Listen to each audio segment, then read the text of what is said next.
Please help. It was my 8-year-old grandchild who had been missing for a week. One early morning, he suddenly appeared at my house, covered in mud and looking worn out. "We need to tell your mom and dad." But as I reached for my phone, he grabbed my hand desperately, saying, "No. You can't contact them." When I heard the full story from my grandchild, the shocking truth about my son and daughter-in-law came to light, and my anger reached its peak. How could they?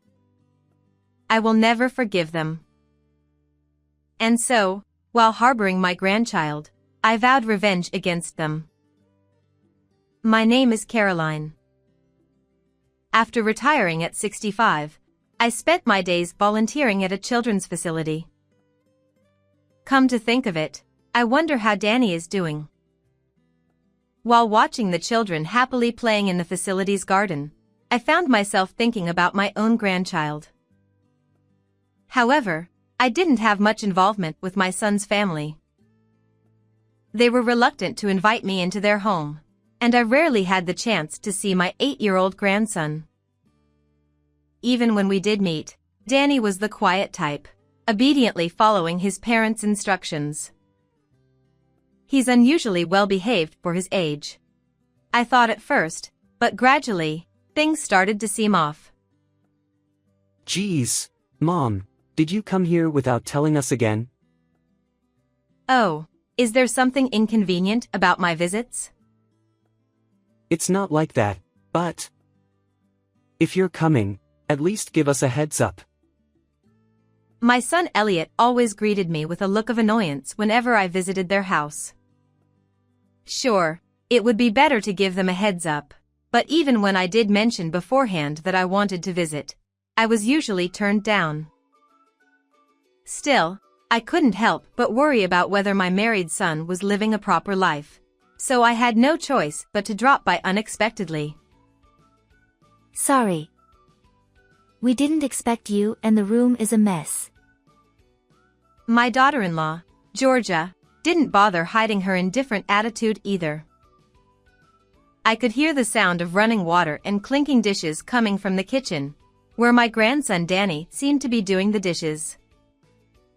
"Hello, Danny," I called out as I peered into the kitchen. Danny stopped the water and stepped down from the stool he was using to reach the sink to wash the dishes. Danny seemed somewhat nervous, unsure of my unexpected visit, as he avoided eye contact and remained silent. Danny, say hello to Grandma. His father ordered. Startled, Danny's shoulders twitched, and he stammered, "Hello." in a timid voice. "Isn't your tone a bit too harsh?" Danny seemed scared. Sorry. I'll be more careful." Her son responded with a dismissive tone, seeming bothered by the conversation. "Anyway, why are the curtains closed in the middle of the day?" Ha! What does it matter? Mind your own business.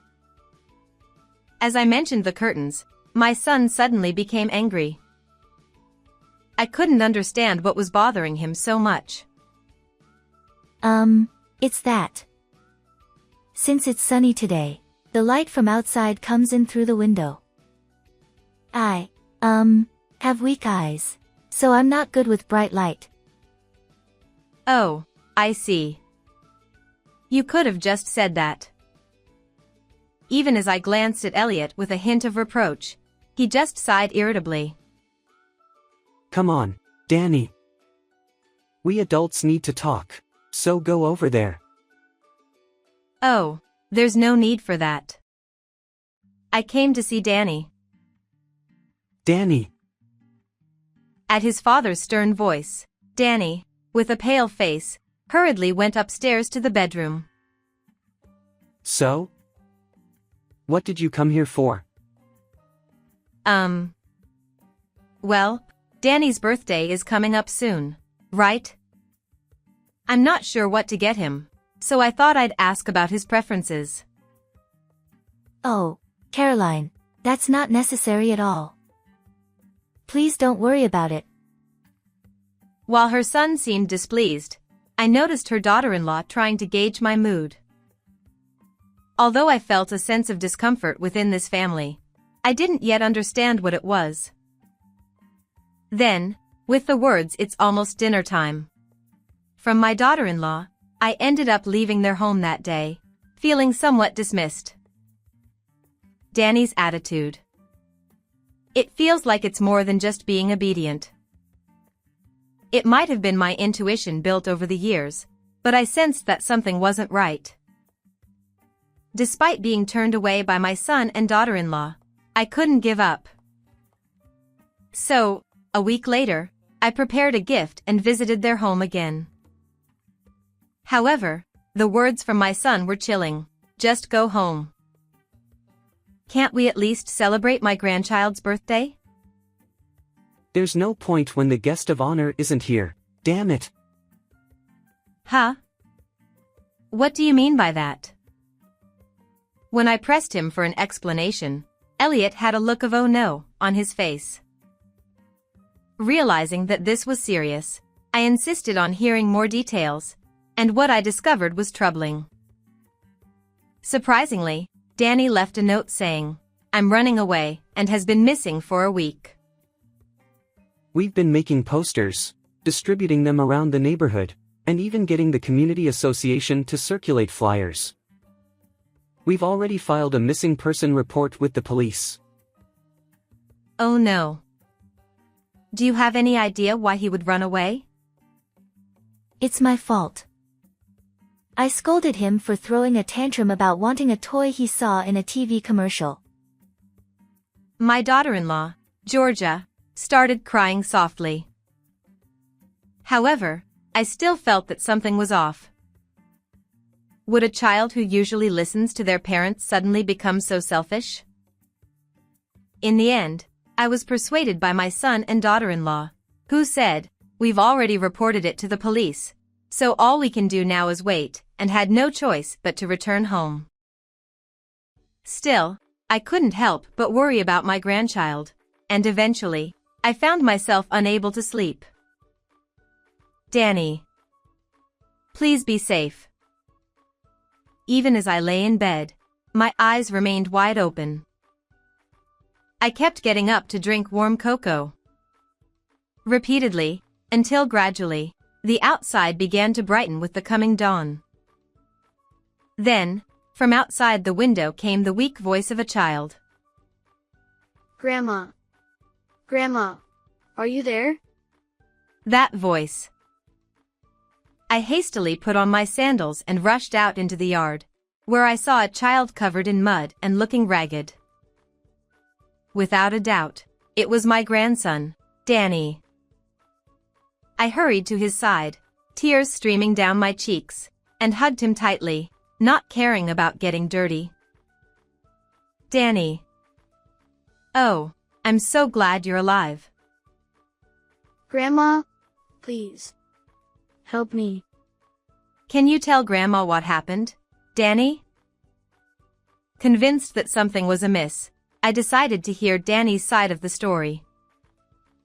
What I discovered was shocking. A week ago, Danny was abruptly taken to the mountains by his parents, only to be abandoned there with the words, "We don't need you anymore." Moreover, I learned that Danny had been subjected to mistreatment by his parents on a regular basis.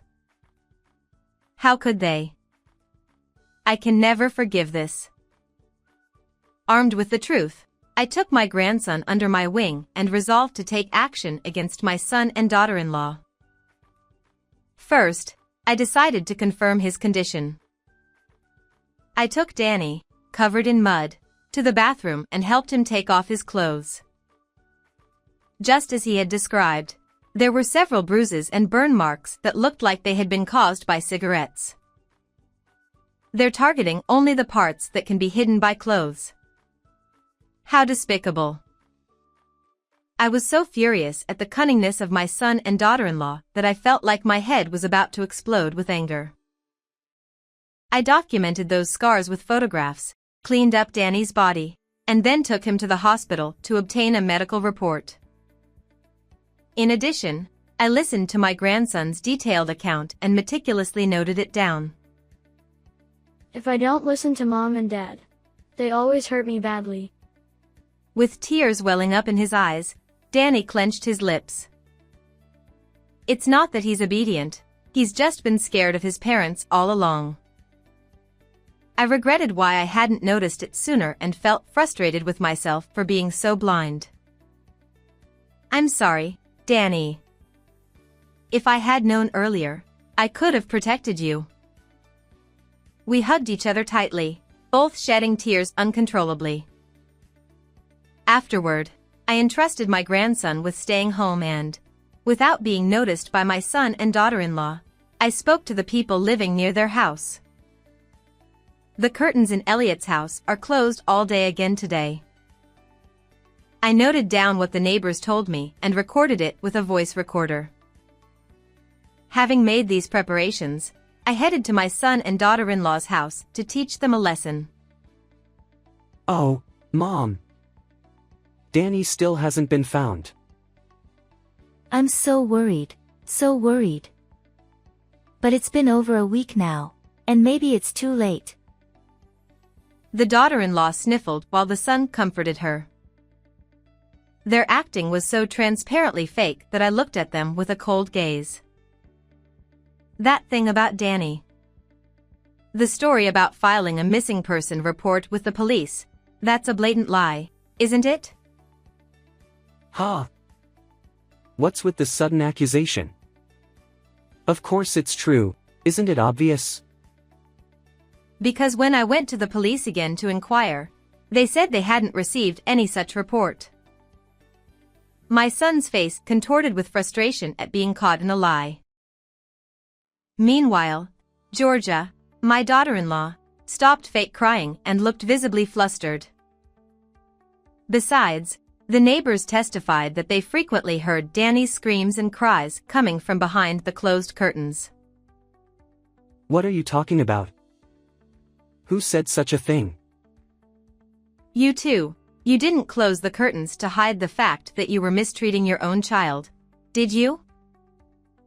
Ignoring my son's attempt to deflect, I brought the conversation back to the main point.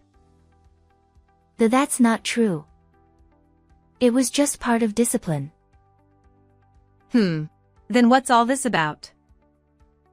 I took out some photos I had prepared from my bag and tossed them onto the table. The photos showed the bruises and burn marks on Danny's body. If this is part of discipline, then isn't it going too far? If it were me, I'd report it to the police. Damn it, this crap. Elliot tore up the photos in a panic, but of course, the original data was still safely stored at home, so his actions were futile. Give it up. We have testimony from Danny and a doctor's diagnosis. What? Is he still alive? Oh, such harsh words for your own child. He's safe now, under protection. By the way, have you forgotten who I am? Actually, I used to be a school teacher, so I was accustomed to dealing with parents who mistreated their children. Ironically, it was my assumption that my own son would never do such a thing that led to deep regret over how Danny's mind and body had been worn down. Suddenly, my daughter-in-law, still looking down, began to chuckle. Ha ha ha. Oh dear. Busted. You really are amazing, Caroline. She abruptly dashed out to the hallway, and when I wondered what was going on, she returned with a bat from the umbrella stand in the entrance. Elliot, we have no choice but to take care of your mother. Guess so. Sorry, Mom. Just keep your mouth shut forever. To my horror, my son and daughter-in-law began to aim the bat at my head, intending to silence me forever. None of this would have happened if you hadn't mistreated Danny in the first place. Why? I never liked kids to begin with. But Georgia got pregnant, so I was stuck raising one. Kids are supposed to obey their parents, right? At least if he could have been perfect at doing household chores and been useful. But a week ago, he broke my favorite plate. So, I thought we didn't need such a kid anymore, you know. You left Danny in the mountains for something like that? The heartless words from my daughter-in-law made me doubt my ears, and at the same time, I couldn't help but feel sorry for where I went wrong in raising my son. Even if you do something like this, it's pointless. Just surrender quietly. Huh, you joking? If Mom and Danny were gone, everything would be solved. After taking care of you, we'll take Danny to the same place, so don't worry. I sensed the danger to my life, so I dashed into the hallway and headed for the front door. But just before stepping outside, my son grabbed me in a stranglehold. This is the end. Give up, Mother. Goodbye forever, mother-in-law. We'll say hello to Danny for you. My daughter-in-law raised the bat towards my head, but at that moment, That's enough. Don't move. an acquaintance from my teaching days whom I had informed beforehand arrived with the police. My son and his wife were apprehended on the spot and arrested for the crime in progress. However, as soon as they were handcuffed, they began to cry meekly. Wait. What will happen to Danny if we're gone? He'll surely cry and feel lonely. They try to appeal to pity, forgetting all they've done, but no one is buying it. Finally being liberated from parents like you, who are nothing but trouble, would only bring tears of joy, if any. My son and his wife were shoved into the police car, shouting incomprehensibly, and taken away. Afterward, they were held accountable for their mistreatment of their child and the attempted assault on my life. I believe they won't be coming out from behind bars for quite some time. On the other hand, I decided to take custody of my grandson and raise him as my own. Can I stay with Grandma forever? Of course, sweetheart. As I stroked his head and said that, he showed his first bright smile. I vowed to make Danny happy, and we continue to live happily together. Watching over Danny's growth will always be my important role.